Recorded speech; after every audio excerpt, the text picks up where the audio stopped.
desembargador Carlos Augusto Pires Brandão, o programa Justiça Suas Ordens, da Escola Superior da Magistratura, que eu tenho o orgulho e a honra de dirigir, agradece pela sua simpática presença e por essa entrevista que com certeza agradará aos seus telespectadores.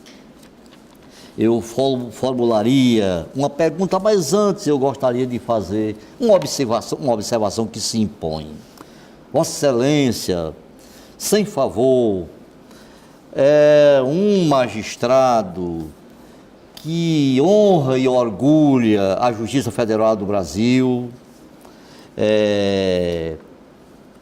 causa orgulho aos piauienses que o conhecem de perto pelo seu trabalho, pelo seu infatigável atuar, pelo compromisso que mantém com a sociedade, com todos os segmentos representativos da sociedade piauiense, em todas as áreas, Então isso não é favor, é um reconhecimento que a escola faz como um ex-aluno dessa escola, filho de um desembargador que se notabilizou pela seriedade, pela simplicidade, pela honestidade e pelo talento, pelo valor cultural que realmente demonstrou durante o tempo em que foi juiz e desembargador, presidente do Tribunal de Justiça, corregedor-geral de Justiça e presidente do Tribunal Regional Eleitoral do Piauí.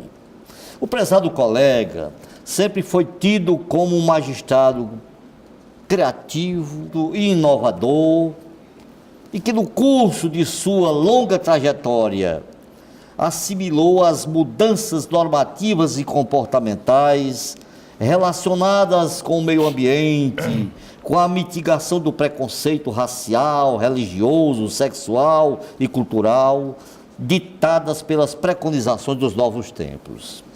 Como magistrado arejado, que acompanhou todas essas mudanças operadas no contexto da realidade brasileira, qual a avaliação que faz da pós-modernidade, norteada pela ética hedonística e libertária, que privilegia o individual e defende o prazer como o mais importante bem da vida, ao contrário da ética tradicional, regida pelo acendrado culto ao dever e pelo desapego benemérito a todo e qualquer interesse de ordem pessoal? Bem, senhor presidente, senhor diretor da Escola da Magistratura do Estado do Piauí, desembargador Edivaldo Moura, registro inicialmente os nossos agradecimentos da família, nessa especial referência ao desembargador Álvaro Brandão. E também o meu agradecimento de poder estar aqui ao lado de dois grandes homens da justiça brasileira, o desembargador Edivaldo Moura, como também o desembargador Valério, duas grandes colunas, e poder aqui me segurar nessas colunas diante de provocações intelectuais e éticas bastante incisivas e tocantes também, porque realmente a gente vive um mundo em crise. E mais importante do que as respostas são as perguntas. E Vossa Excelência aqui traz uma pergunta de interesse nosso, contemporâneo, que é a pergunta quanto à dirigência ética da sociedade contemporânea. O mundo mudou muito no século XX, especialmente em razão da Revolução Industrial, esses incrementos tecnológicos que passaram a ser incorporados nas relações econômicas, nas relações sociais, tracionando essas relações e, ao mesmo tempo, modificando, desembargador Valério, a forma como essas relações se impõem agora. Porque a tecnologia, ao tracionar essas relações, ela também encurta o tempo. À medida que ela encurta o espaço, ela encurta, pelo menos, talvez não o tempo, mas as exigências com relação ao tempo. E acaba que nós temos uma sociedade mais ansiosa hoje. E é uma sociedade ansiosa e que se depara dentro no campo dessa tecnologia, com um amplo espaço de divulgação do si mesmo. Então, esse espaço articulado com o mercado econômico, ele termina potencializando um certo individualismo que vai se sobrepor nesses cenários público e transformando o cenário público num espetáculo, desembargador Edivaldo. E aí o risco de, nesses espetáculos, o ser humano a humanidade, o humanismo ser incinerado, porque tudo é possível na sociedade do espetáculo. Então é como se nós vivêssemos essa possibilidade do encontro, mas ao mesmo tempo esse encontro está acontecendo, talvez presidido por esse momento do espetáculo. Então termina, ao invés de ser um encontro, termina sendo um profundo desencontro entre os indivíduos e, ao invés de se formar um corpo social, termina se acendrando-se mais esses sentimentos individualistas, porque são potencializados pela ideia do consumo. Então, as instituições devem estar atentas a esse novo momento, e o ser humano também deve estar atento, porque numa sociedade do espetáculo, a ideia da fama, a ideia do prazer, ela acaba sendo incorporada essa ideia, e isso fragiliza o ser humano, porque fica o sucesso a qualquer preço, a fama a qualquer preço. Pode observar, desembargador Valério, que nesses espetáculos de futebol, nesses jogos, aqueles players, os jogadores, eles comparecem muito menos para jogar do que propriamente para oferecer um espetáculo. E aí vai até nas próprias formas do traje, na linguagem do cabelo, na linguagem do corpo também. E o time em si termina sendo fragilizado por essa presidência de um personalismo individualista que toma conta nessa cena do espetáculo. Então o ser humano está fragilizado dentro disso, e as escolas, a educação precisa ensinar para esse novo momento, que é o momento que nós temos que ter uma preocupação com a convivência. Uma das grandes perguntas hoje não é só como viver, não é só como sobreviver, né? Como os homens outrora, eles tinham essa preocupação, porque a natureza era muito mais forte diante do homem. A preocupação agora não é mais sobreviver, não é só sobreviver. Nós temos antibióticos, temos tecnologias para salvar os homens, mas é como conviver em harmonia e fazer com que essas manifestações individualistas não sejam absorvidas pelo mercado econômico e reduzido o homem apenas a um homo economicus, mas que todas as dimensões do homem, elas se realizem nos espaços públicos, a dimensão estética, a dimensão política, a dimensão transcendental também, espiritual, que é inerente ao ser humano. Muito obrigado, desembargador. Muito bem. Desembargador Carlos Augusto, nós sabemos que a Operação Lava Jato ganhou projeção nacional e internacional ao desvendar, a partir de 2014, uma mega operação envolvendo a maior estatal brasileira. Um mega esquema de corrupção. A operação está diretamente ligada ao nome do juiz da Terceira Vara Federal no Paraná, que recebe a maior parte das ações de inquérito contra deputados e senadores. A atuação na primeira instância, a partir das varas federais, ganha ainda maior importância agora, que parte dos inquéritos e das ações deixará o Supremo Tribunal Federal, isto porque a Corte Máxima do nosso país decidiu restringir o foro privilegiado para membros do Congresso Nacional. Eu perguntaria ao senhor, centralizar os casos na mão de um único juiz ajuda? De que maneira? Olha, esse processo da Lava Jato é um processo que poderíamos simbolizar como um ícone dentro da justiça brasileira, porque a partir da Lava Jato houve uma sincronização das instituições em perceber que esses desvios se davam de maneira tão organizada dentro da estrutura pública que era necessário também essa articulação de todo o sistema repressivo. Então, é um paradigma novo que entra dentro do cenário processual penal brasileiro e temos que conviver, que dialogar com essas novas experiências, algumas bem-sucedidas, outras ainda merecendo uma reflexão, especialmente aquelas que tangenciam com a dignidade humana, que é o caso, por exemplo, da colaboração, da delação colaborativa. Então, a Lava Jato é essa mudança e também há uma preocupação com apesar de ter trazido, e a sociedade toda aplaude, ter trazido bons ventos de republicanismo dentro das instituições públicas, mas, ao mesmo tempo, há uma pergunta em relação aos aspectos democráticos. E a democracia, ela precisa da contribuição de todos. Há um aspecto dentro da democracia que é a participação.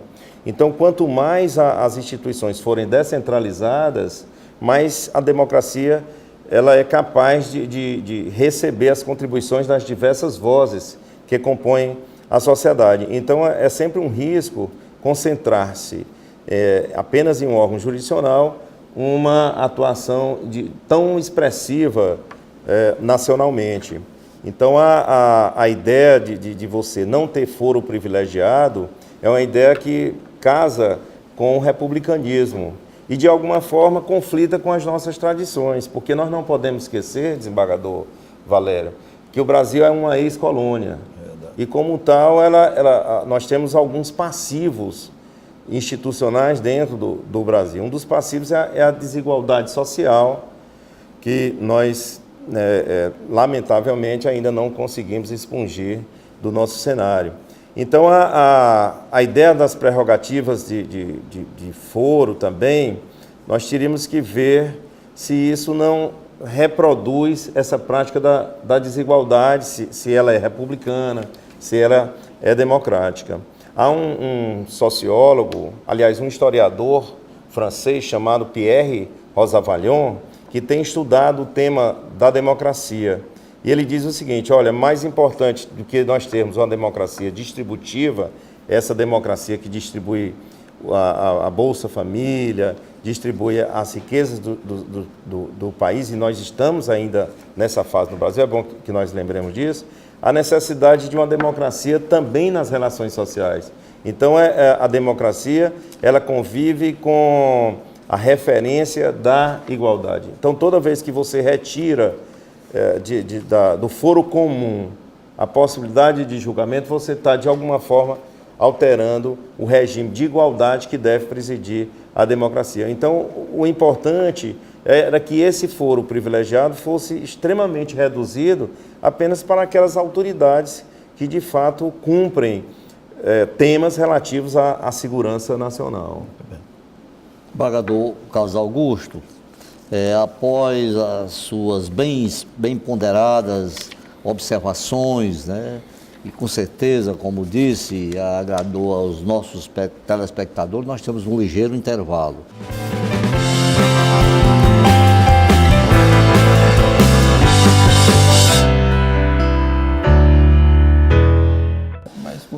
Meu caro desembargador Carlos Augusto, o Brasil vive momento de acentuada crise. É crise no executivo, é crise no legislativo e é crise também no judiciário. A crise dessas instituições, segundo Carreira Alvim, é a praga do século. A crise,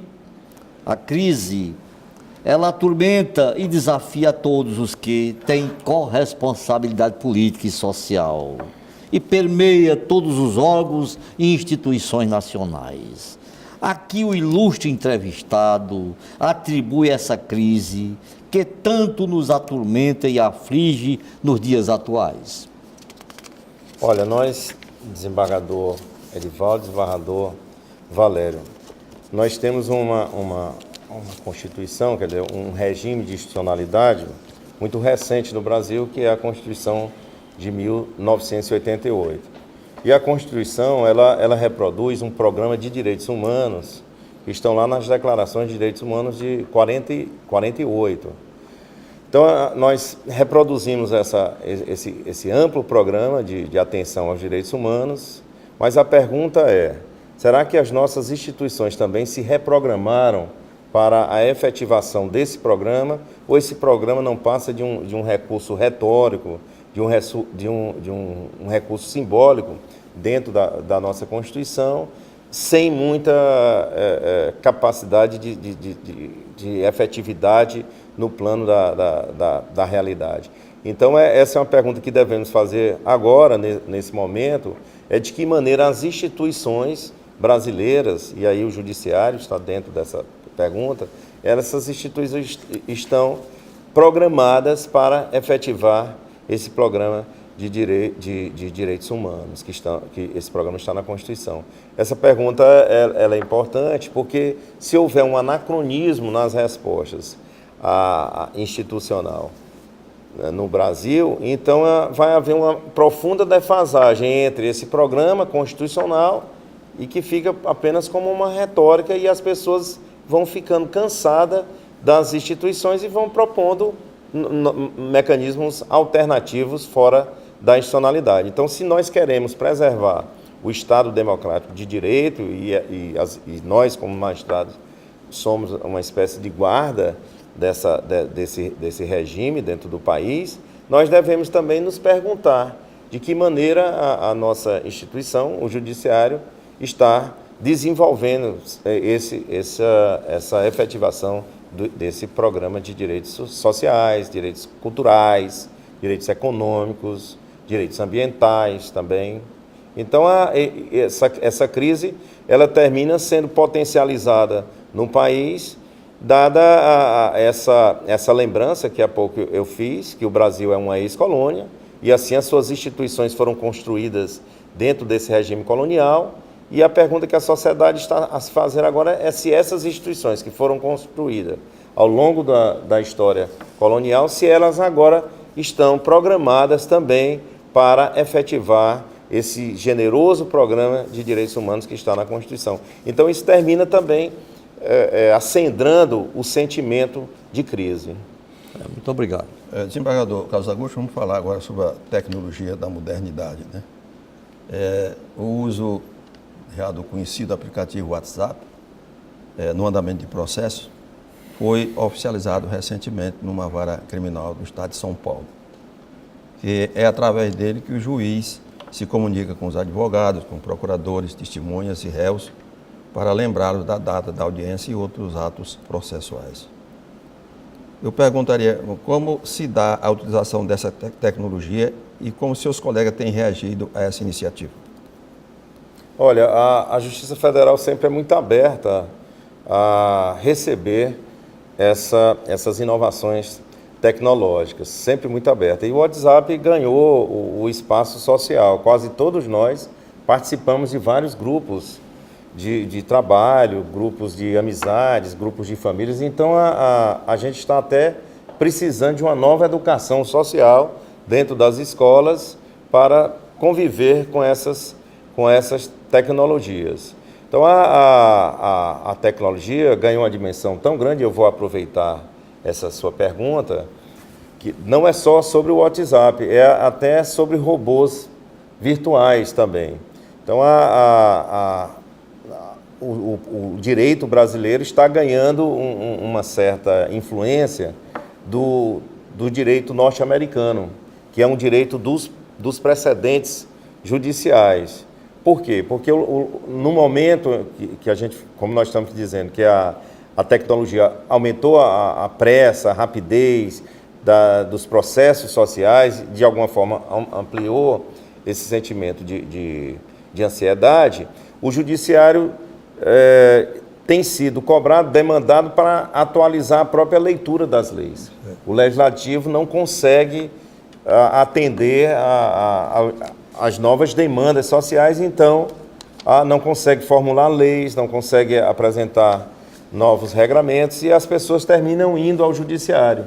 Então, isso compõe, desembargador Edivaldo, desembargador Valério, esse cenário de crise institucional, porque as instituições terminam também perdendo um pouco da sua identidade.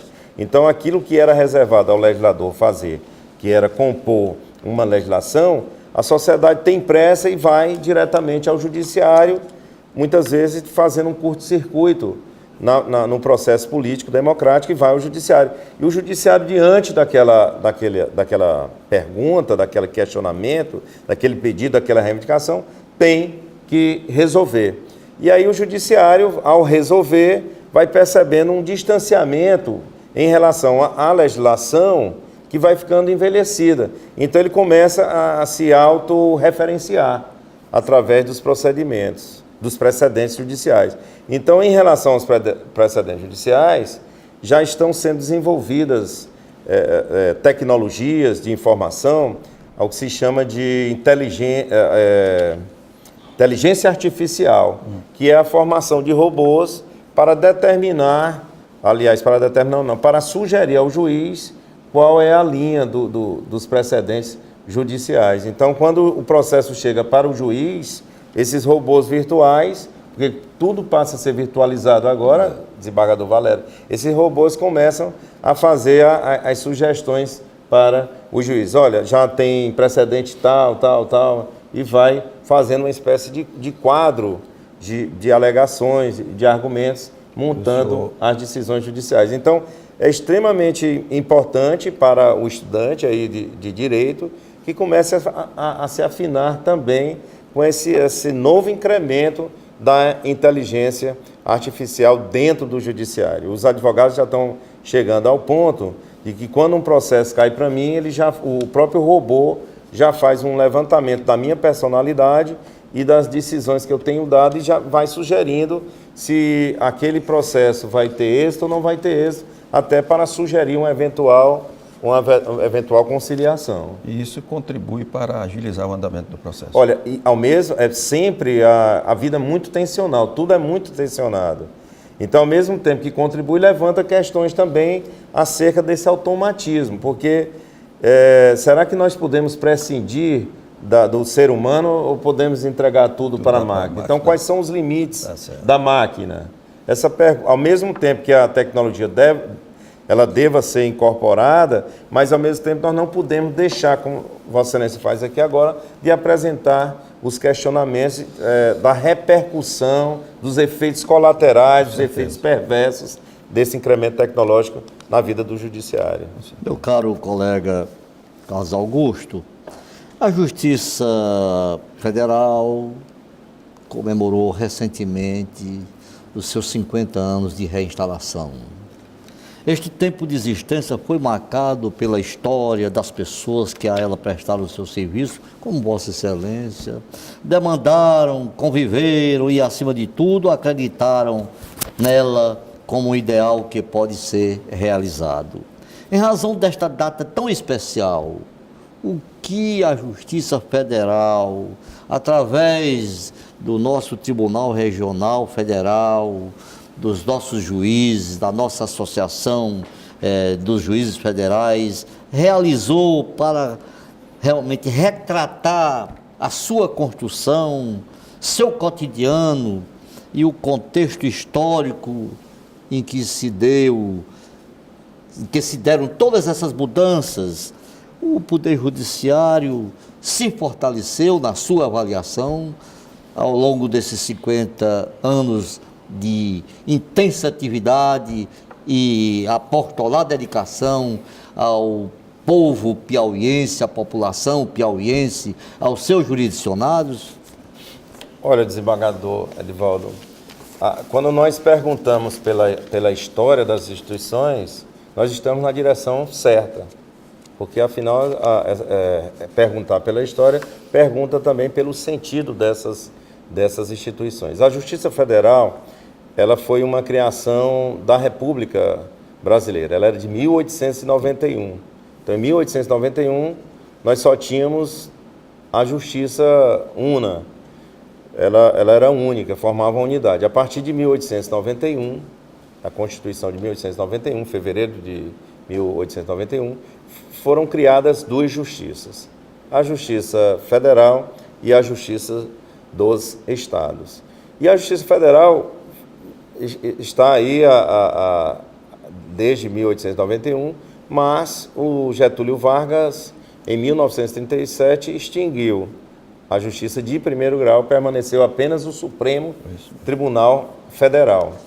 Então, em 1965, o Marechal Castelo Branco, então presidente da República, ele cria novamente a Justiça Federal, e no Piauí ela é instalada em 29 de maio de 1968. De modo que, neste final de mês, nós comemoramos esses 50 anos de reinstalação da Justiça Federal. E ela fez uma grande contribuição à Justiça Federal, porque o Castelo Branco, ele escolheu bons juízes federais. Ele escolheu aqui no Piauí o desembargador Salmão Lustosa Nogueira, um homem de bem, que era desembargador federal, do Tribunal de Justiça do Estado do Piauí, e foi fazer esse serviço à nação, desenvolveu o papel de juiz federal. E também como juiz federal em auxílio, foi escolhido o então secretário-geral do Tribunal de Justiça, o juiz federal Agnello Pereira.